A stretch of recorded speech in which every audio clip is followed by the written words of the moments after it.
E aí eu comecei ali um processo terapêutico. Nesse momento, eu passei por todas aquelas oscilações do luto, né? E aí vem a revolta. Eu me lembro que eu estava no funeral da minha mãe, né? Os irmãos estavam fazendo uma oração. E eu olhava assim ela na urna e me vinha na cabeça uma voz que hoje eu identifico como maligna, né? Dizia assim, tá vendo? O que adiantou você ser crente? O que adiantou você ter voltado para a igreja? Aí, ó, o que adiantou? E eu me lembro que aquilo entrou uma revolta dentro de mim, uma raiva. Falei, é verdade, por que eu fiz isso? E fiquei ali, naquele sentimento. E esse mesmo tio que levou a gente para a igreja a primeira vez, que ordenou eu tocar, ele veio e só me abraçou. O abraço dele me curou. Olha Caiu só, por terra. como é que Deus é aquela coisa, né? Deus, ele tá no controle de tudo, né? No Como é que controle ele de chama tudo. esse teu tio? Eu acho que Antônio. Ele é da onde? Maravilhoso. Ele é de Rifaina. Aí você falando, a gente já sabe que é um homem de Deus, né? Um homem de Deus na terra, valente. E ele esteve em muitos momentos da nossa vida, não só como tio brincalhão, né? Mas como um homem de Deus ali, né? Então, aquele abraço, quando ele me abraçou, eu sentia meu corpo queimar, né? A hora que eu terminei aquele abraço, eu falei, Senhor, ela era tua. Eu não posso. Não cabe a mim. E eu louvo a Deus porque ela voltou para a igreja e eu sei que ela recebeu o teu perdão, que ela foi para ti. Então, aquilo caiu. Mas aí vem a prova, vem um dia, vem outro, né? E eu pensava assim, não vou... ia na igreja e de repente parava. Não tinha força para prosseguir. Não tinha força, pastor, não tinha força. Aí orava quando tinha força, quando não tinha. Às vezes tentava, sabe aquela coisa assim. E aí eu sei que fui ali levando, como se diz, né? Empurrando com a barriga e fazia minha pesquisa e cuidava da casa, cuidava do meu pai, do meu irmão, do meu marido na época. E aquilo foi muito pesado para mim. Você não virou só a mulher agora você também é mãe, né? Era E mãe. tem a questão do cuidado do pai. Eu já, Vai juntando tudo, né? E aí eu já tinha, assim, aquele amor de mãe pelo meu irmão. E aquilo só superabundou. E eu esqueci que eu também estava ferida. Que também estava doendo aqui. Então, eu queria ser tudo para todo mundo, né? E aí veio as noites sem dormir, veio a falta de apetite. E aí comia o que dava, o que tinha vontade, às vezes tomava café. Aí comecei a tomar refrigerante, mesmo sendo nutricionista. Comecei a tomar refrigerante. Porque o refrigerante é puro açúcar, dava uma energia rápida e seguia a vida, né? Bom, aí as coisas foram andando. Eu morei com meu pai 11 meses após a morte da minha mãe. E aí meu pai conheceu uma pessoa da igreja, que hoje eu falo que é a minha segunda mãe, é uma bênção na nossa vida. Conheceu ela. Ela trouxe o meu pai de volta para os caminhos do Senhor. Olha que legal. Né? Porque minha mãe e meu pai ficaram juntos aí, casados 27 anos. Né? Então, foi algo muito... Né? Ele tinha acabado de perder o pai. Ele mal tinha elaborado aquele luto. Ele já perde a minha mãe naquela circunstância, né? E aí, eu falei, bom, agora é a hora de eu vazar de novo. Aí, fui com meu ex-marido, alugamos uma casa. E aí, como eu tava ali naquela casa, cheia de gente, com cachorro, cuidando de todo mundo, eu fui para uma casa que eu fiquei sozinha. Porque eu já tinha terminado a fase da pesquisa e eu estava na fase de escrever o documento, que é a tese, né? Que é relatar tudo o que aconteceu, analisar os dados estatísticos, é algo muito trabalhoso. E nesse momento, a minha bolsa já tinha acabado, né? Porque a bolsa do mestrado era 2 anos só que ele é finalizado em 3. Então, eu fiquei 1 ano sem receber bolsa. Aí, nesse momento que eu estava sem receber bolsa, eu comecei a fazer alguns atendimentos nutricionais aqui na cidade. Uma amiga cedeu a sala que ela tem para eu começar a atender. Daí veio a pandemia. Ninguém queria ir em Bem consultório. nessa época. Ninguém queria ir no consultório porque estava com medo. Ninguém queria ir online porque, poxa, que chato numa nutricionista online, né? E aí foi E mais... entra aquela coisa também, né? Tipo, aquela opressão, aquele medo pegando geral, né? A pessoa não tá com cabeça de... Não. Né? Aí tinha pessoas que me procuravam e falavam, você está atendendo? Ai, mas sabe, eu tô com medo de ir. Né? Tô com medo de ir. Então veio a quarentena, né? As pessoas não saíam de casa para nada. E foi difícil. E eu lá escrevendo, né? Escrevendo e as coisas só piorando, né? Só piorando, porque esse meu ex-companheiro ele não conseguia compreender qual era a lógica de eu estar vivendo toda aquela situação por causa de um estudo. Era para eu ter ido trabalhar, era para eu ter ido né? E aí, quando eu me vi sozinha naquela casa, aí a depressão veio de uma vez por todas, assim, né? E aí foi onde acabou. Não dormia, não comia, não tinha prazer em nada, coisas que me fazia feliz antes passou a não me fazer feliz mais. Eu me fechei numa concha, né? Me fechei numa concha ali. Aí, nesse meio tempo, eu comecei uma página no Instagram para falar de nutrição. Todo mundo achava que eu estava muito bem, mas, na verdade, eu estava mais mal do que nunca na minha vida. Não que eu estava fingindo, eu sempre fui uma pessoa que soube separar, né? Então, se eu estou trabalhando, eu tenho que dar o meu melhor trabalhando, né? E, para mim, a página nutrição era um trabalho. Então, o dia que eu me sentia um pouco melhor, eu gravava um story, eu gravava um vídeo, eu fazia uma publicação, e as pessoas foram gostando, né, do trabalho. Começou a vir pacientes através da página. Então, foi algo muito bacana. Aí, um dia, umas primas vieram me visitar. Ai, você tá indo tão bem na página, você tá ótima. Eu falei, eu não tô ótima. Na verdade, o que eu mais quero na minha vida é morrer. Eu não aguento mais. Só que... Isso você ainda estava casada? Estava casada. Eu não aguento mais. Eu simplesmente, nossa, mas você não demonstra. Não demonstra o meu trabalho, né? E eu não queria ir para a rede social falar de algo que eu precisava resolver do meu jeito, né? Eu ia lá na rede social chorar, né? Enfim. Aí, na época, uma dificuldade financeira, esses familiares fizeram uma vaquinha ali para eu pagar uma consulta com o psiquiatra. E fui, né? Fui no psiquiatra. E aí veio o diagnóstico, né, da depressão. E foi um baque muito grande, né? Porque, por um lado, foi um alívio, eu confesso. Porque tudo aquilo que eu estava sentindo, era só eu que sentia.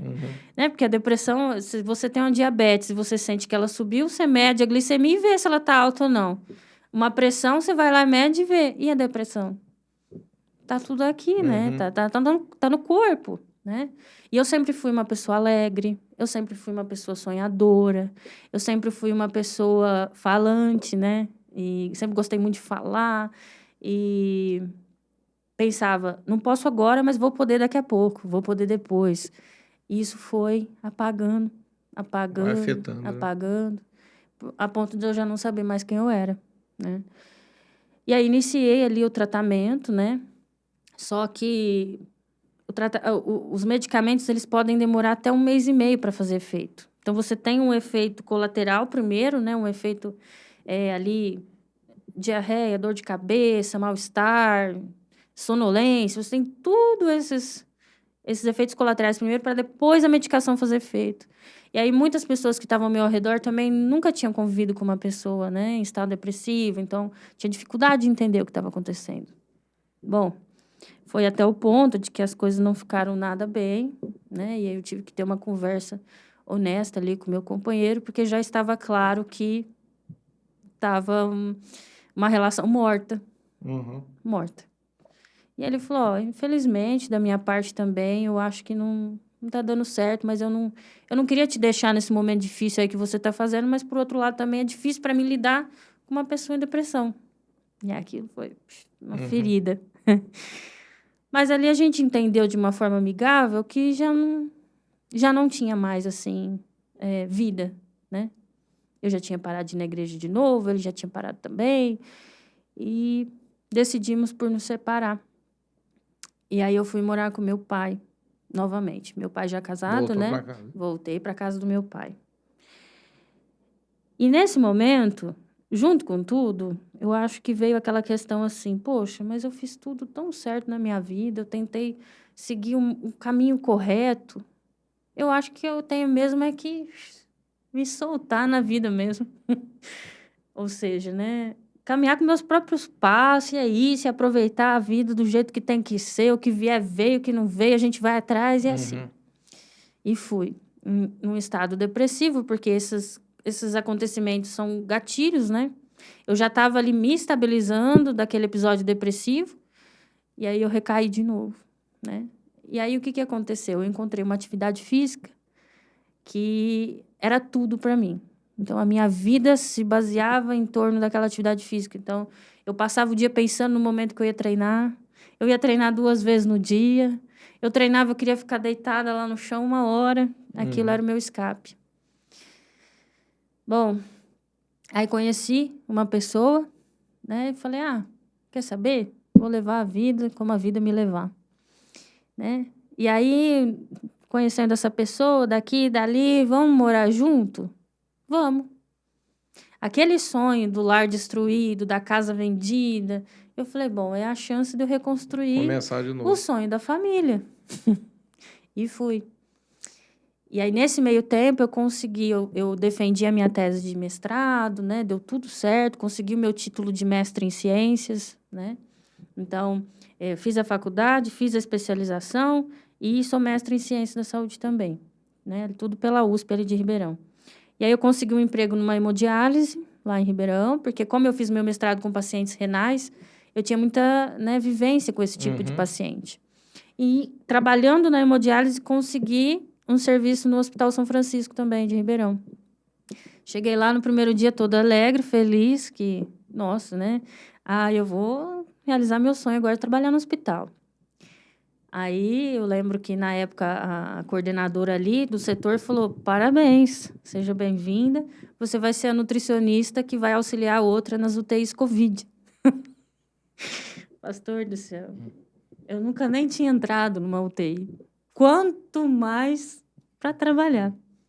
Eu lembro que a primeira vez, o primeiro contato que eu entrei, que os pacientes cheios de fio, de tubo, para tudo quanto era lado, e eu não sabia o que era entubado, o que era traqueostomizado. Eu falei, Senhor, o que eu vou fazer da minha vida? Eu falei, mas estamos aqui, vamos para a luta.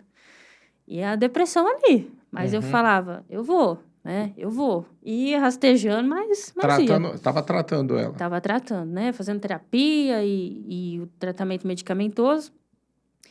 E aí comecei a trabalhar no hospital, comecei a fazer cursos para entender melhor, né? Me tornei a nutricionista das UTIs ali, trabalhei... quando eu entrei, tinha 4 UTIs Covid abertas. Vi muita coisa lá, né? Eu ia te perguntar isso, a questão, por exemplo, você falou que te marcou muito a questão do teu avô, né? De nunca ter visto. Chegou a gerar um gatilho aí quando você entra ali e começa a ver, né? Porque eu cheguei a estar numa UTI, mas porque eu passei, né? E isso mexeu contigo ali dentro, à primeira vista, assim? Mexeu.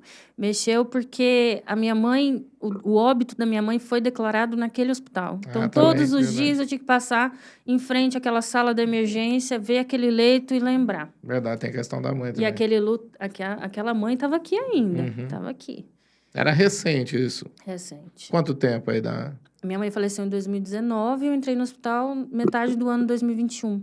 Bem... 1 ano e meio, né? E eu via que as pessoas estavam seguindo a vida e a minha vida estava, né? Bom, eu falei, consegui esse emprego, agora vai. E aí foi o que o pastor disse. Eu comecei a ver coisas que iam dando outros gatilhos, né? Então, às vezes eu via alguém ir a óbito com a idade do meu irmão, ou alguém que lembrava meu pai, ou uma situação que lembrava minha mãe, ou mesmo por se doer, né, pelo paciente. Que eu sou uma pessoa... eu acredito muito, muito no tratamento humanizado. Então, sou uma pessoa que eu tento fazer o meu atendimento mais humanizado possível, né? E aquilo me doía, né? E chegou um ponto que eu tive que começar a trabalhar como me importar com o paciente sem pegar tudo aquilo para mim, porque eu já tinha minha carga. Se eu fosse pegar cada carga, cada morte, cada sofrimento, cada grito familiar que eu ouvia dentro do hospital, eu ia enlouquecer, né? Eu não ia conseguir trabalhar. E eu tive que fazer esse esforço, né, junto no tratamento terapêutico, e entender que eu estava trabalhando num ambiente que eu iria receber pessoas que iriam a óbito. E pessoas que iriam receber milagres, né? E aí, como eu estava só na UTI, então o paciente melhorou, vai para a enfermaria. Aí, num determinado ponto ali, né, trabalhando no hospital, a minha chefe fez um rodízio ali entre a gente e eu fui para a enfermaria.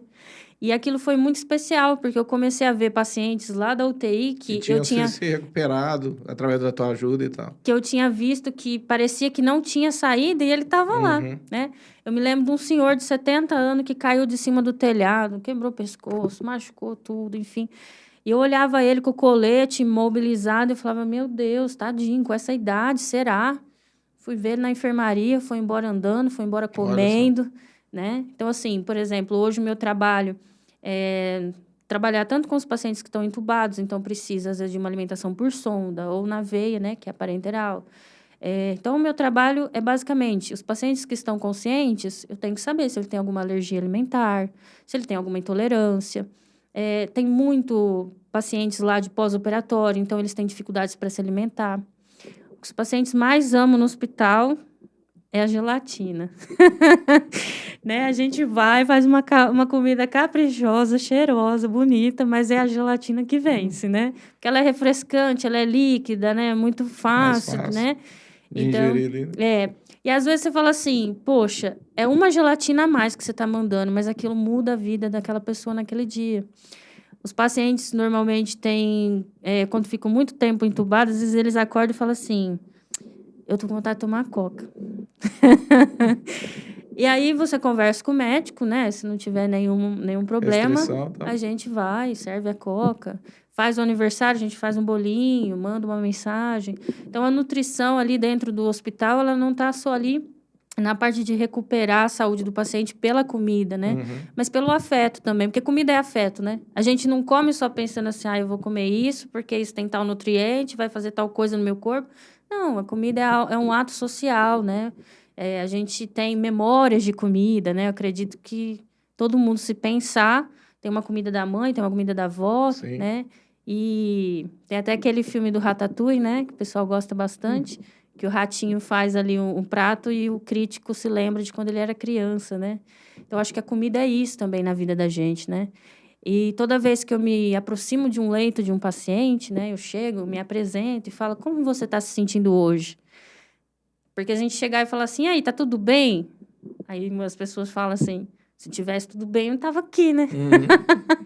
Aí você fala, olha, como você tá se sentindo hoje, né? E a pessoa fala, olha, hoje eu tô me sentindo melhor que ontem. Aí você já faz aquela festa, né? Aí eu sempre faço as perguntas convencionais, né? E eu falo assim, olha, como eu posso te ajudar hoje? Tem alguma coisa que você gostaria de comer?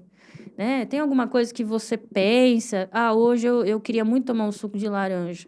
Então, são coisas simples, parece bobeira, né? Você vê... Mas que faz toda a diferença, né? Faz toda a diferença para aquele paciente, né? Então, você sabe que ali dentro principalmente de uma UTI, ele está sendo furado, ele está ouvindo aparelho 24 horas por dia, pi, pi, pi, na cabeça dele. E está vendo também todo mundo que está chegando ali de tudo quanto é jeito, chegando, indo. Às vezes, infelizmente, o paciente que está ao leito do lado vai a óbito. Isso. Eu ia te falar, porque eu lembro quando eu passei, né, pela UTI, eu lembro de uma experiência que eu tive quando eu olhei para o rapaz do lado, ele tinha caído, um acidente de moto, e tinham pedaços de pedra dentro da cabeça dele, assim, e ele ficava ali... Nossa, eu lembro daquilo, porque era eu e ele, né, esperando para ser atendido e tal. E eu lembro que isso aí ficou marcado. Eu fico pensando, né, o que uma pessoa... Por exemplo, hoje eu ia te perguntar isso. Qual que é a média, por exemplo? Tem pessoas ali dentro que chegaram a ficar assim, um longo tempo ali, vivendo ali dentro? Porque essas pessoas vão ver muita coisa, né? Muita gente chegando e saindo, né? Sim, sim. Ali, na nossa UTI ali, nós temos uma UTI geral que recebe tanto pacientes de pós-operatório que vão ficar no máximo 3 dias ali, alguns que já vão para a enfermaria no mesmo dia, e a gente tem os pacientes mais graves, né? Que normalmente ficam um tempo maior, às vezes meses, né? Mas eles passam um tempo em coma, né? Ali em coma induzido, ali entubado e tal. Mas tem pacientes que, às vezes, eu lembro de um paciente na UTI Covid, que, infelizmente, ali no leito que ele estava, ele tinha visão dos outros pacientes, então ele via todo mundo entubado, só ele acordado. E ele tinha, porque ele estava tendo uma queda de saturação, a gente não podia manter ele na enfermaria. E eu me lembro que ele falava assim, pelo amor de Deus, deixa eu sair daqui, eu prometo que eu vou ser bonzinho lá, eu vou ficar quieto, né, coitado. E chegou a ter crise de pânico, de ver, porque o paciente foi a óbito. Eu imagino, você tá ali só você, e não tem como tirar ele dali, porque ele precisa estar no lugar. E de repente ele tá vendo pessoas falecendo ali, passando mal, meu Deus. E a gente tinha que se paramentar, então tava o tempo todo de avental, tava de máscara, né? Então tinha toda aquela questão, os familiares não podiam ir, né? Realmente as pessoas se sentiam muito sozinhas, né? Então, assim, uma coisa que Acontece muito comigo, às vezes, do paciente pegar e falar, você pode segurar minha mão? Acontecia muito isso, né? Porque eu sempre fui uma pessoa que dei muita abertura para as pessoas. Olha, eu tô aqui, eu sou nutricionista, mas pode falar se você precisar de alguma coisa, né? Então, assim, de ficar ali no leito segurando a mão da pessoa, né? Às vezes de limpar o olho, uma lágrima que cai, às vezes a pessoa tá, né, imóvel e não, né? São detalhes, vamos dizer assim, né? E eu me lembro desse paciente que chegaram para ele e falaram assim, seu fulano, hoje o senhor vai para a enfermaria, viu? Graças a Deus, o senhor tá indo muito bem. Ele ficou tão ansioso que o coração dele acelerou demais. Teve que ficar mais um dia na UTI. E aí são pessoas que, infelizmente, acabam ali... Ele falava para mim, eu não quero nunca mais estar num lugar desse. Não, né? Então, assim, pra gente que é profissional, a gente está adaptado ali, né? A gente, né, é esperado. Mas para uma pessoa que, às vezes, nunca nem foi internada, e, de repente, ela cai dentro de uma UTI, né? E ali é uma corrida contra o tempo pela vida. O paciente parou, é a equipe inteira, é carrinho, é todo mundo correndo. É uma vida, né?